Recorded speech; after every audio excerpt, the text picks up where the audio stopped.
Ah, bonjour les amis. Aujourd'hui, on va essayer d'inviter Mac le soir. Et je vais essayer de l'inviter en direct, ou lui, ou toi invite-toi, que j'arrive finalement à t'interviewer. Bon, alors comment je peux faire ça? C'est un peu normal. Euh, hop là, je sais. Bah. Ah, ça y est, j'ai compris. Hop là, accepté. Et voilà, ça arrive. Ah, qui est connecté à 2.0. Voilà, il y a un jeu en cours, ça va arriver. Ah, voilà, voilà. Hola! Salut Max. T'as eu du mal, hein? Ah, j'ai du mal, ouais. J'ai lancé 2 fois avant que ça réussisse. Simplement, j'avais pas Ouais, parlé des invités, mais là, j'ai réussi à comprendre un peu mieux comment ça fonctionnait. c'est galère, hein. C'est galère. Ah, c'est compliqué, ouais. Ouais, ça Ouais, va? ça va. Bah alors, présente-toi un petit peu aux invités, bon, aux téléspectateurs. Exactement. Alors moi, c'est Monsieur Lobjoie Maxence, j'ai 22 ans et je suis comédien et acteur. Et je crois que tu fais un peu mannequinat aussi. Un peu mannequinat, ouais. À mes heures perdues. Et tu veux pas te mettre au champ, sait-on jamais. Franchement, là, comme ça, je dirais pas non, hein. Je sais pas. Peut-être, il n'a jamais fait de théâtre, je crois. Si, quand j'étais plus jeune, durant mes années collège. Ouais, mais Ouais. en fait, tu as fait théâtre plutôt de formation, t'as pas fait du théâtre sur Ouais, les planches, quoi. je suis un peu, ouais, je suis un peu une arnaque, hein. Non, ouais. Bah, sinon, voilà, j'ai mis ma casquette et soutien équipe de France pendant les JO. Bah t'as raison, c'est ce qu'il faut là, c'est J'espère bien, ça va qu'on va bien. avoir quelques médailles. Oui. Et j'ai vu qu'apparemment, l'escrime, c'était bien, bien suivi pendant les JO, mais après, ça Ah retombait ouais? d'aussitôt, tout le monde, personne ne regardait après. Mais c'était le sport le plus médaillé, donc tout le monde suivait. Ouais, ouais, je regarde pas trop les JO, moi, en général. Ah, ok. Sinon, t'as peut-être un sport favori, même si tu regardes pas trop? Bah, c'est une normalité, je te dis. Ok. T'as un sport quand même que tu regardes?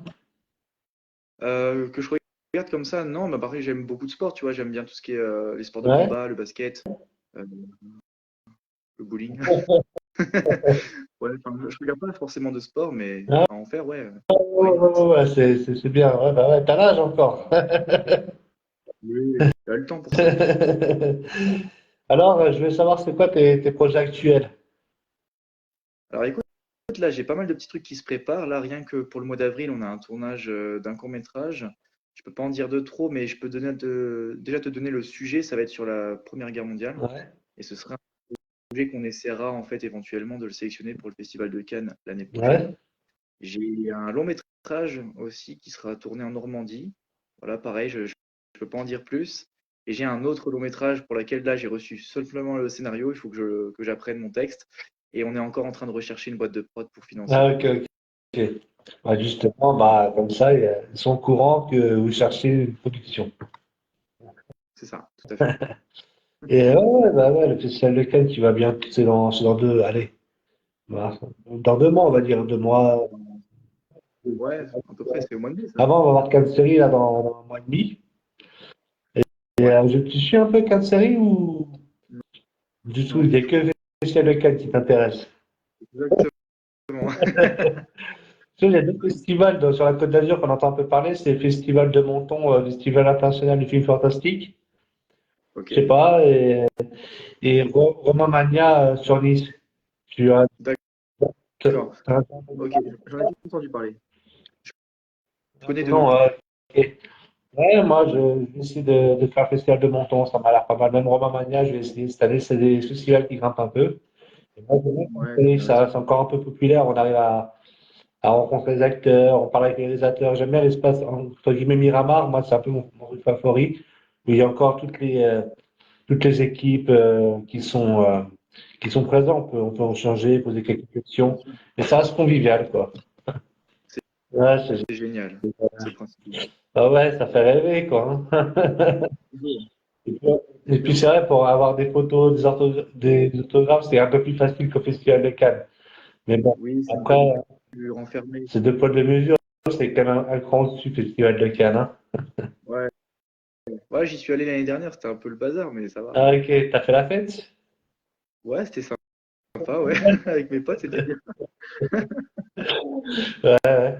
Et du coup, je voulais savoir, c'est quoi qui t'a donné cette passion dans le cinéma? C'est Jim Ah Carrey. ouais? Ah ouais, Ouais, là, Jim Carrey, c'était The Mask. c'est ça, bah tout à fait. En fait, c'est quand j'ai regardé The Mask quand j'avais 8 ans. Je sortais la petite VHS et puis quand j'ai vu mes parents rire devant ce film et puis moi, tout l'effet que ça me faisait, je me suis dit, en fait, c'est ça que je veux faire. Ah ouais, ouais. Non, mais The Mask, c'est vrai que c'est un film culte, hein. Moi, je me suis bien marré. À l'époque, c'était un énorme succès, c'était une grosse claque dans le cinéma, c'était comme une nouveauté, on va dire, quelque chose de nouveau. Ce qui est impressionnant, c'est de savoir que le gars, en fait, à la base, il devait avoir des prothèses pour son dentier, uniquement pour des scènes où il parle pas. Et en fait, il était tellement investi dans le personnage, il a tellement un visage élastique qu'il avait réussi à s'entraîner pour pouvoir parler avec ses fameuses dents. Et quand tu vois, en fait, le gars, il y a très peu d'effets spéciaux finalement dans ce film, et quand tu vois le visage, les expressions faciales de Jim Carrey, tu comprends que c'est la définition même du talent. Eh ouais, vous savez, c'est pas facile à égaler en tout cas. Ah ouais, non. C'est des années d'entraînement. Et j'ai vu il y a pas longtemps, tu avais fait un court-métrage. Ouais, j'ai fait un truc qui s'appelle Oublie-moi. On avait tourné ça à Paris avec des potes. Bah, voilà, pour une école de cinéma, c'est les connaissances qui m'ont appelé. Ils m'ont dit, ah, on a besoin de toi pour un court-métrage. J'ai dit, t'inquiète, compte sur moi. J'ai réussi à caster une actrice aussi qui habite dans le sud de la France. Je l'ai fait monter jusqu'à Paris pour 2 jours, la pauvre. C'était génial. Ouais, c'était super. Ouais, quand on va à Paris, je pense qu'il faut profiter pour faire du bateau-bouche, hein. Et bah, c'est ça. Faire des petits tours à la Tour Eiffel. Ouais, c'est ça, mais moi quand je vais à Paris, j'aime bien faire le tourisme, même si j'y ai habité. Ouais, non, mais t'as raison. Puis c'est tellement grand, il y a tellement de choses à faire là-bas. Ouais. Et le soir, j'aime bien faire un petit tour à Châtelet quand même, je vais pas te mentir. Ah oui, ouais. À Montmartre, moi aussi, j'aime bien. Montmartre, je pense que c'est beau. Ah, on entend un peu bien là. Exactement. Et ouais. Et ce que je voulais dire, il y a, euh, comment dire, dans tes rôles de long métrage, il y a quoi de prévu par rapport à tes rôles? C'est des rôles qui incarnent, on va dire, un guerrier, du romantisme, du comique. En fait, il y aura un peu de tout. Pour le premier, ce sera plutôt du drame. Ouais, Je jouerai un gamin dans les années 70, tu vois. Pour le deuxième, ce sera un ouais. sauveteur. Ouais, ça va changer un petit Un peu dans, peu. Et pour le troisième, ce sera... Comment? un peu dans l'émotion, le sauveteur, ou dans Ouais, et puis dans l'adrénaline, dans l'action un peu, tu l'action, vois. action. Un peu dans ouais, ouais, ouais, dans l'action. Et pour le troisième, c'est celui que j'attends le plus, c'est un personnage un peu barge. Je vais jouer un frangin, le frangin d'un baron de la drogue. Ah, Ça, putain. j'ai très hâte. Ouais, Ah ouais, ouais. Ah ouais, ouais, c'est. À pas se j'ai perdre très dans le très hâte rôle de le parce faire. qu'après, on va avoir des soucis, hein. Ouais, c'est ça. J'ai trop hâte de le faire, c'est tellement impressionnant. J'aime bien en fait jouer des personnages qui sont à la limite de, comment on appelle ça? Un rôle qui repousse les limites du genre, tu Ouais. vois. Quelque chose qui sera complètement à l'opposé de moi et d'aller très très loin dans le délire. Ouais, c'est quelque part se transcender. C'est ça, Ouais, c'est exactement. sortir un peu de, comment dire, des sentiers battus, quoi. De commencer à aller, aller voir, s'extérioriser et voir jusqu'où on peut aller jusqu'aux limites. Ouais, puis ça permet de se découvrir aussi parce que parfois, quand tu joues des rôles très puissants ou des trucs qui n'ont rien à voir avec ta personne, tu découvres que finalement, bah, tu n'as pas forcément de difficulté à l'incarner. Tu te dis peut-être qu'en toi, il y a une part de ce personnage qui est eux pour Ouais, toi, tu vois. ouais, ça fait un peu Code Quantum, ça. Carrément même. Mais n'empêche, ça va être un kiff de jouer Code Quantum, de tous les jours un nouveau rôle. Ah, mais c'est génial ça. Ah ouais, C'est ce qui est beau. D'être un peu un caméléon, tu vois. ouais, c'est ça. Ouais, bah, c'est le but de l'acteur, hein, c'est s'adapter à son rôle, hein. Oui, voilà, c'est ça. Puis j'aime bien aussi jouer avec mon physique, tu vois, faire des coupes de cheveux pour chacun de mes rôles, changer avec la barbe, tu vois, faire des trucs un peu bizarres, du maquillage. Il y a tellement de choses à faire que c'est ça qui est qui est intéressant aussi. Tu as déjà joué dans l'horreur, des films d'horreur? Pas encore. Enfin, j'ai fait une parodie de l'Exorciste qui est sur YouTube, qui s'appelle L'Exorcisme de Mandy Greenwell. Voilà, c'est un peu farfelu, mais non, dans l'horreur même, encore jamais. Par contre, j'aimerais énormément le faire. Ah, ça aurait été Je un peu sais. plus longtemps, quoi, hein, de s'amuser. Ou la C'est fête ça. d'anniversaire quand on se Ouais, déguisait quand on était petit, hein. ouais, voilà, c'est ça. Puis j'ai toujours voulu faire des films un peu bizarres, tu sais, un peu comme Gaspard Noé.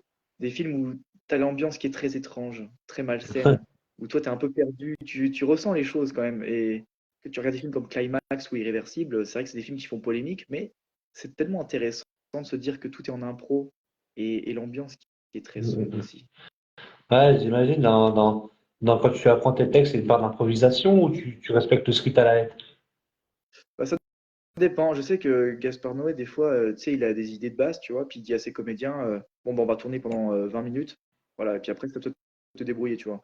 Après, ça dépend. Moi, je sais que quand je faisais des courts-métrages avec mes potes ou des amis comédiens, ce que je faisais, c'est que je leur disais, toi, tu fais tel rôle, il y aura tel sujet, l'histoire en globalité, c'est ça. Mais par contre, quand il s'agissait de dire les répliques, je leur disais, dis-le à ta manière. Je te donne un exemple, tu vois. Si c'est une scène triste où tu dois révéler tes sentiments à une personne, je dis à l'actrice, écoute, là, tu es en pleine dispute avec ton copain, essaie de le récupérer, vois comment tu peux le faire, et après, ben, les choses sortent naturellement, et je trouve que l'impact est beaucoup plus puissant quand tu regardes à l'image. Ah, je vois, donc tu as peut-être un peu des talents de metteur en scène. C'est ça, bah, je me suis un peu essayé un peu à ça, et puis à la réalisation aussi, parce que je me suis toujours dit que quand, quitte à être le pied dedans, autant savoir tout faire, et toucher un peu à tout, c'est ça qui est aussi magnifique. Moi, j'ai entre guillemets fait acteur amateur pour m'amuser. J'ai essayé la réalisation, bon, ça m'a pas beaucoup plu, mais ça m'a permis au moins de me rendre compte déjà que d'arrêter des ambitions dessus parce que ça me plaisait pas forcément d'être derrière la caméra, mais en même temps, ça Ouais, me permettait de comprendre ce que voulait le réalisateur, ses difficultés, m'adapter à ce qu'il voulait, à ce qu'il recherchait. bien sûr. Donc, c'était quand même un apprentissage, même à travers le rôle d'acteur. Bon. Voilà, c'est ça. Mais c'est bien, au moins tu as eu l'expérience, tu sais un peu à quoi ça Ah ressemble ouais, maintenant. bah ouais, parce que sinon, on se fait une idée, elle est fausse quelque part, hein. Bien Ouais, sûr. ouais, ouais. Et les gens, ils imaginent qu'il n'y a aucune difficulté, que c'est facile. Ah non, non, non. La passion fait qu'on Non, c'est s'accroche parce que c'est très difficile, hein. bien sûr, déjà, rien qu'écrire un film, moi, c'est vrai que le travail de scénariste, je le respecte énormément. Et pour moi, je trouve que c'est la partie du travail la plus compliquée parce qu'il faut vraiment penser à tout, faire rentrer ces dialogues dans un nombre de temps. Tu sais, par exemple, si le film doit durer 1h40, ben, il faut que tout ton truc tienne en 1h40. Il faut que tu penses à tous les plans, que tu n'oublies aucun détail, les émotions. C'est un bordel. Ah ouais, ouais, donc ça va être. Ouais, tu as déjà fait des petits scénarios comme ça pour t'entraîner. Je le faisais plus jeune surtout. Je te jure. J'étais au collège, je faisais des études normales, tu vois, puis mes parents n'avaient pas forcément les moyens de m'emmener à des castings ou aller à Paris tous les jours, tu vois. Mais du coup, ce que je faisais, c'est que dans un carnet de brouillon, hop, j'écrivais mes petits textes, mes petites idées. Parfois, il y avait un film que je regardais le soir, je me disais, ah putain, il y en a eu qu'un ou deux. Bon, attends, j'imagine la suite, et puis j'écrivais ma propre suite dans mon carnet, tu vois. Ouais, t'avais un grand imaginaire, on va dire. Ouais, c'est ça. Ouais, mais c'est important d'avoir des envies et d'avoir de l'ambition, sinon on n'avance pas dans la vie. Bah, en fait, c'est ça, il faut faire les choses pour les bonnes raisons. Et c'est vrai que j'étais plongé dedans dès petit parce que, tu vois, je suis né, mon père, il m'a montré directement les films, donc j'ai pas grandi avec des dessins animés. Après, avec mon petit frère, on regardait beaucoup de films. Après, on jouait des jeux de rôle, tu vois. Donc, je sais pas, moi, je dis une bêtise, on regardait Harry Potter, on se prenait pour les personnages et puis on était à fond dans l'univers, tu vois. Puis après, on se filmait avec une DS 3D. C'était les débuts, on faisait de l'impro, de l'impro, de l'impro. Et en fait, c'est comme ça que je me suis rendu compte que je suis beaucoup plus à l'aise en étant moi-même et en faisant les choses à ma manière. Et c'est pour ça que j'ai un côté un peu autodidacte et que quand je réalise mes films, bah, j'aime bien être acteur, être producteur, metteur en scène. J'aime bien tout faire en fait. Ah ouais, ouais, ouais, non, mais apparemment, c'est une passion partagée dans la famille. C'est ça, tout à fait. Ah, Et d'ailleurs, mon petit frère qui aura un petit rôle aussi dans le prochain film qu'on tourne en avril. vous avez joué ensemble. Ah, Voilà, tout à fait. ouais, c'est cool, c'est cool. Bah, ensemble, on est plus fort. J'avais vu ça, je crois, C'est sur ça, ton. Hein? exactement. Ouais, bah, t'as raison, c'est bien d'être unis et de s'aider entre frères. Et, Mais c'est ça, j'apprends tout le temps de plein de choses que je regarde. Par exemple, tu vois, j'ai vu un documentaire sur le comédien Jonah Hill sur ouais. Netflix. Et il y a un dicton, une phrase qu'un psychologue lui a déjà citée, c'était pain, uncertainty and work. Et en fait, ces trois mots-là définissent en fait ta vision des choses et c'est un triangle qui te permet de réaliser tes rêves. Et en fait, pain, bah, il faut que tu acceptes de souffrir. Faut accepter que c'est dur, faut accepter que voilà, tu vas pas avoir toujours ce que tu veux. Uncertainty, en fait, ça va être l'incertitude. Donc, on va te demander en fait d'y croire, même si t'es pas sûr de le faire, il faut y aller quand même. Genre, c'est comme quand tu vas aller voir comment? Que tu vas aller voir une meuf en boîte et que t'es pas sûr de toi, tu sais pas trop danser, bah, vas-y quand même, on sait pas ce que ça va donner. Et puis work, bah, le travail, parce que en fait, on n'a rien sans travailler. Et je pense que du moment que tu arrives à créer et à proposer des idées, en fait, rien n'est mauvais. Ah ouais, non, mais c'est. Ah ouais, non. Moi, je conçois ce que tu veux dire, mais la philosophie et appliquée, c'est pas pareil, hein. C'est sûr. Après, il faut y aller, quoi. Il faut avoir le Ouais, culot c'est et ça. puis avoir le courage d'y aller, en fait. Qui ne tente Ouais, rien à c'est rien, ça, hein, hein. Et bien ouais, sûr. j'imagine. Les deux premiers castings, tu les as fait à quel âge? En présentiel, je les ai fait à 19 ans. Et sinon, par Internet, j'avais 18, 17. Mais c'est parce qu'en Ah, fait, tu vois, j'habitais pas du tout à côté de Paris. C'était un peu galère pour moi. ah, ok. Ouais, ouais. Du coup, présentiel ou distanciel, il y a une différence? Ouais. Pour moi, oui, parce que quand tu es en présentiel, tu peux vraiment donner toutes les facettes de ton talent d'acteur. Tu peux montrer au directeur de casting que tu n'es pas là pour rigoler.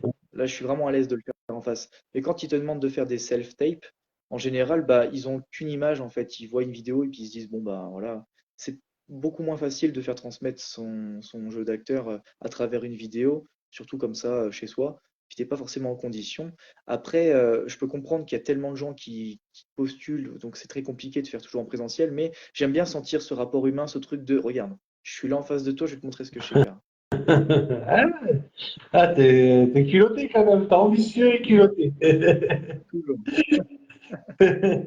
Et, tu vas, ah ouais, ouais, t'as raison, faut y aller, faut y croire. Si tu crois pas, personne n'y croira à ta Toujours. place, en fait, hein. Personne fera le travail à ta place, hein. Ouais, c'est ça. Mais bon, dans une part de, dans, comment dire, dans le cinéma, même la musique, tout ce qui est artistique, faut quand même espérer percer, quand même. C'est pas le but Enfin, essentiel, mais au moins en vivre. Et c'est vrai que quand les gens, tu leur dis, ouais, je vais être acteur, je vais être chanteur, peu importe, danseur, personne n'y croit à ta place. On dit, oh, tu pètes un bien plomb, sûr. quelque chose de sérieux, un vrai travail. Alors que c'est un vrai travail, les gens n'y croient pas pour toi. Et c'est vrai que quand tu réussis, il y a un petit peu une fierté à te dire, voilà, je ne vous ai pas écouté, mais j'en suis là. Et Exactement. donc, il faut y croire à la place des autres, en fait, beaucoup au début. C'est ça. Moi, je me suis toujours dit que la plus belle des victoires, la plus belle des réussites, enfin non, la plus belle des vengeances, c'est la réussite. Parce que tu vois, on a toujours cette tendance à dire, putain, il croit pas en moi, bah tu sais quoi, je vais le faire et tu vas voir ce que je sais faire. On a toujours cette haine en fait, quand les gens croient pas en toi, quand les gens ils te rabaissent ou quand ils, tu sais, ils se foutent de ta gueule parce que tu fais pas forcément des choses qui sont à la hauteur de ce que tu devrais montrer. Et quand tu fais des choses plus importantes, et là ils reviennent vers toi et qui sont là en mode, ah, j'ai toujours cru en toi. Non, non, mais vraiment, c'est génial ce que tu fais. Alors qu'il y a 2, 3 ans en arrière, ça te parlait même pas, donc. Mais c'est rigolo aussi, tu vois. Ça fait partie du job. Je crois qu'un artiste, entre guillemets, tout le monde a connu ça. Pas forcément en artiste, mais dans tout, dans Oui, tous les domaines, un peu mais oui, ambitieux. je dis En ça, fait, mais il ferait comment dire, euh, je sais pas comment dire, il ferait qu'on regarde dans nos bottes et qu'on baisse la tête. Et ça, les gens, ça les dérange qu'on soit fier, qu'on regarde en haut et qu'on essaie d'avancer, de viser le plus haut possible. Les gens se disent, non, mais c'est pas possible, tu vas pas y arriver, c'est incroyable. Pourquoi toi? Ouais, c'est mais assez c'est, drôle. C'est assez drôle parce que quand tu écoutes les gens, ils sont tous en train de te rabaisser. Ils ont la haine, tu vois. Ils te voient réussir et ça les fait chier, tu vois. Ils se mordent les doigts. Mais eux-mêmes, ils sont pas capables de le faire. Moi, j'ai envie de leur dire, vous êtes tous capables de le faire. Mais pourquoi ouais, vous n'osez pas le faire? Pourquoi, au lieu de rejeter la faute sur moi en disant, de toute façon, tu n'arriveras à rien, pourquoi toi, tu n'essaies pas de faire les choses à ta manière, à toi, et tu t'occupes pas de ta propre ligne? Parce que tu vois, moi, je suis pas quelqu'un d'envieux. À l'époque, je l'étais un peu. Parce que quand tu démarres, que tu sais pas trop où mettre les mains dans le panier, tu sais pas où tu vas aller, tu vois. Et quand tu vois des gens que tu connais réussir mieux que toi ou avoir des choses plus vite que toi, tu as cette tendance, et c'est humain, j'ai envie de te dire, c'est naturel, mais tu as cette tendance à dire putain, pourquoi lui et pas moi? Tu ouais. vois. Puis après, toi, tu vois que ta chance, elle vient à ton tour, puis toi, tu progresses, puis après, c'est eux qui reviennent derrière, et puis c'est que ça, en fait. Et je pense que c'est important entre artistes de vivre ensemble et de pas se dévaloriser ou de Ouais. se juger ou tu sais, de vouloir aller plus vite que les autres. Le plus important, c'est de faire ce que tu aimes. Et du moment que ça marche pour toi, on s'en fout que les autres derrière, ils ont mieux que toi. Parce que si tu commences à regarder à droite à gauche, Ah ouais. tu vas en souffrir. T'auras toujours plus haut, t'auras toujours plus petit, mais il y a une phrase qui vient pas de moi, qui a souvent été répétée, faut pas se résoudre à l'échec. C'est, Exactement. voilà. C'est vrai, hein, faut essayer d'évoluer, mais il y a aussi un autre dicton qui dit ils veulent que tu réussisses, mais moins bien qu'eux. Ça, c'est vrai. Non, mais c'est la vérité, hein, tu sais, ce dicton dit carrément la vérité. Il y a une phrase de Stallone que j'aime beaucoup, c'est quand ça fait mal que ça compte. Tu vois, quand il fait ses entraînements de muscu dans Rocky, il dit toujours c'est quand ça fait mal que ça compte. Mais ça, tu vois, tu l'appliques dans la vraie vie, et c'est au moment de l'échec que ça compte. C'est parce que tu échoues qu'il faut le faire. Et il y a une phrase aussi que j'avais entendue il y a très longtemps qui disait c'est parce que personne n'y croit qu'il faut le faire. Ouais, Et c'est la vérité. ouais, C'est à partir du moment où personne ne croit en toi que tu finis par faire de grandes choses. ouais. Il y a aussi une phrase que j'ai vue qui tourne un peu sur les réseaux, c'est quand les gens t'envient et te jalousent, c'est quelque part t'as réussi. Et c'est un peu vrai, ça réconforte un peu parce que c'est vrai, je me demande pourquoi les gens jalousent les uns et les autres. En fait, chacun essaie de trouver du sens dans ce qu'il fait. Moi, je sais, j'ai fait des sous-métiers et pour moi, ça n'existait pas les sous-métiers, mais je comprends pas ce que je faisais. Mais Je, je comprends. je les critique pas. Demain, je devrais passer par là, je le ferai. J'ai la chance alors aujourd'hui de pas faire ça, mais il y a plein de métiers que les gens bah, ils dévalorisent. Moi, j'aimais en tout cas les faire. J'ai trouvé de l'intérêt à le faire parce que, par exemple, ça a l'air un peu bidon, le bâtiment. Beaucoup de gens font le bâtiment, mais quand tu fais du bâtiment, bah, c'est un exemple parmi d'autres. Et tu réussis de tes mains. Même que j'ai réparé mon scooter, tu réussis de tes mains. C'est comme quand tu étais petit, tu faisais ton Lego. Franchement, moi, quand j'ai réussi de mes mains à faire quelque chose, je suis fier de moi après. Et donc, Tu as et je raison. trouve pas que c'est dévalorisant. Même le fait. C'est pas Ah ouais. dévalorisant. C'est juste parce que en fait, le métier artistique, il est public. Tout le monde voit ce que tu fais, donc tu as Ah, l'image de la star. Tu sais, la notoriété fait que, en fait, on voit ton travail. Je pense que si être maçon ou être banquier, si c'était filmé par une caméra H24 et que c'était diffusé sur W9, voilà, petit placement de produit. Mais tu vois, si jamais on filmait ce genre de métier-là, peut-être qu'on n'aurait pas la même vision des choses. ouais, non, non, c'est clair. Ouais, ce que j'aime bien, c'est quand les gens ils s'identifient à des films. Le film, c'est quand même un peu parodié, quoi, mais ça arrive, ouais. Enfin, Et je et suis ça, sûr qu'il va y avoir des films de banquiers ou de gens dans le bâtiment, quelque part. Je suis sûr qu'il va y avoir. Bah oui, maison à construire, banquier, je sais pas quoi. Si, le loup de Wall Street. oui, et ben, en fait, c'est bien ça. C'est bien parce que ça permet de créer des passions, tu Ouais, vois. Moi-même, ça m'est déjà arrivé d'être influencé par des séries ou des films, non seulement dans le caractère, non seulement dans les acteurs. Il y a toujours des gens avec qui tu aimerais traîner ou des gens avec qui tu aimerais connaître, tu vois, genre, ou même ressembler. ouais, Tu vois, il y a des styles vestimentaires. Je prends un exemple tout fait, mais en ce moment, c'est très à la mode. Tu vois, il y a Peaky Blinders. Il y a tout le monde qui aimerait bien avoir ce style vestimentaire-là. Tout le monde porte des vestes longues, des bérets, ça marche en bande avec une cigarette à la main, tu vois. Et c'est bien aussi parce que ça permet de créer ton identité aussi, tu vois. ouais, ouais, mais c'est vrai, aussi, il faut dire, à un certain âge, vous êtes beaucoup, vous êtes beaucoup communautaristes. C'est-à-dire, vous identifiez et un peu, il y a les métalleux, il y a les mecs dans le manga, Aussi, il y a les mecs qui ont les cheveux de couleur, toutes les couleurs, d'autres qui ont les tatouages, il y a des petits groupes, des exactement. petits clans. Il y a un truc qui me fait marrer, hein. C'est qu'il y a beaucoup de gens qui sont fans, tu sais, bah, je prends l'exemple de Peaky Blinders, tu vois, il y en a, ils sont fans, il y a même des femmes, elles sont là, oh là là, Thomas Shelby, putain, tu vois. Et quand toi, tu t'habilles comme ça dans la vraie vie, alors qu'elles kiffent ce style vestimentaire, elles kiffent l'ambiance de la série, tu t'habilles comme ça dans la vraie vie, et les gens vont te juger. Les gens, ils vont te regarder dans la rue, ils vont te dire, il se prend pour qui celui-là? Ça y est, il est venu avec une cuillère dans la bouche. J'ai déjà eu des commentaires comme ça, parce que des fois, je m'habille en costume dans la rue. Ça m'est déjà arrivé d'avoir des remarques comme ça, des gens qui, pourquoi il s'habille comme ça, lui? Il a cru qu'il était un mariage ou ça se passe comment? Ouais. Mais ça, c'est à ton âge, parce que plus tu vieillis dans l'âge, moins les gens font attention, en fait. Oui, c'est la génération d'aujourd'hui, j'appelle ça la génération TikTok. Je peux pas vraiment savoir vraiment ce qu'il en est alors. Bon, j'ai pas assez de recul Oui, pour ça. je peux comprendre. Moi, ma génération, c'est plutôt, je sais pas, ouais, les mangas, le rap, un peu ça. Hein. Le manga, le rap, c'est ce qui cartonnait à l'époque en tout cas. Oui, et le hip-hop aussi. Ouais, le hip-hop en général, quoi. C'était ça, c'est pas l'émergence, mais c'est le moment où tout ça, ça a explosé. C'était bien avant, mais là, ça a vraiment bien explosé. Ouais. Ça s'est un peu perdu. Et, et Dragon Ball Z, forcément, on a tous grandi avec Dragon Ball Z. Le club Dorothée. Mais je crois pas que ta génération a connu ça. Bah, la génération n'a pas forcément connu ça, mais moi, en fait, j'ai grandi avec des parents qui étaient très, tu sais, nostalgiques de ces années-là. Donc, oui, je me suis farci des Goldorak, des Heidi, des clubs Dorothée, les compagnies, tous les sketchs des inconnus. Donc, tout ça, ça fait partie aussi un peu de mon éducation. Ok, ok, ok.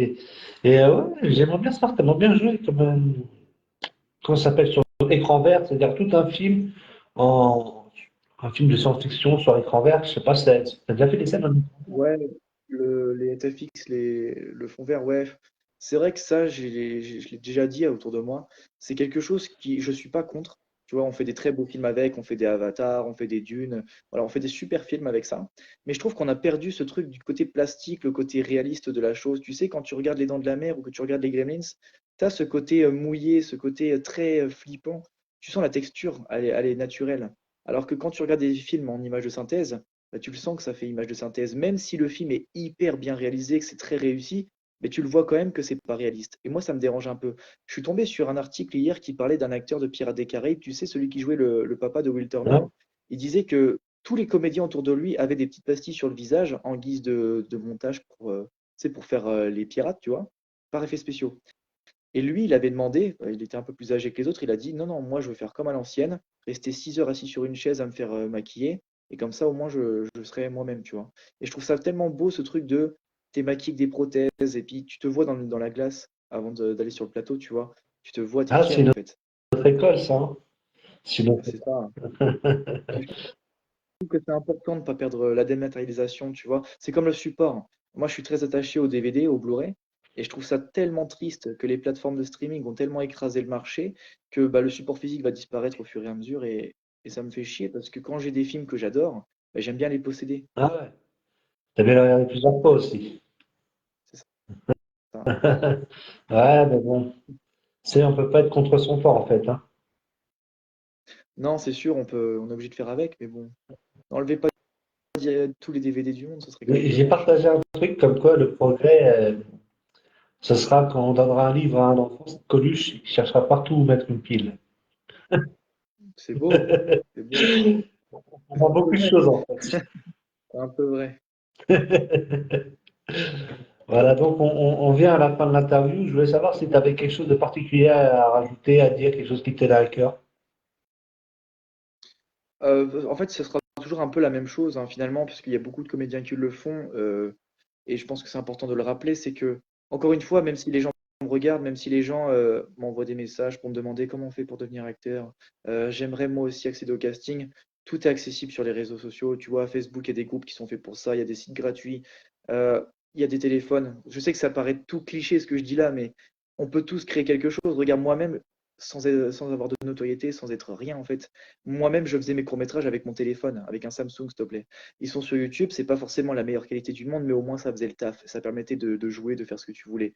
Donc, faites ce que vous aimez, on s'en fout du regard des autres. Et c'est pas parce que tu as moins d'abonnés qu'un tel ou que tu es moins habillé qu'un tel que forcément tu es moins bien. Enfin, à un moment donné, je pense qu'on est en 2024, il faut savoir, comme tu le dis, grandir avec son temps et que les mentalités évoluent également. Il n'y a pas que la technologie qui doit évoluer. Je pense que les mentalités, c'est super Ouais, important aussi. c'est clair. Mon TD va changer un petit peu, avoir bien. Je crois que c'est Bernard Schwarzenegger, je suis pas sûr, qui dit, je veux un monde meilleur pour mes enfants. Et lui dit, je veux des enfants meilleurs pour un monde meilleur. C'est un truc dans le genre. J'ai oublié dans plein de dictons, mais entre guillemets, c'est aussi Ouais, de changer si on veut changer le monde. ouais, c'est vrai. Encore une fois, c'est un peu vrai tout ça. Ah oui. Bah, je te souhaite une bonne soirée. Alex. Bah, je te remercie beaucoup. Merci, au revoir. Bah, ciao. Ciao, à très bientôt.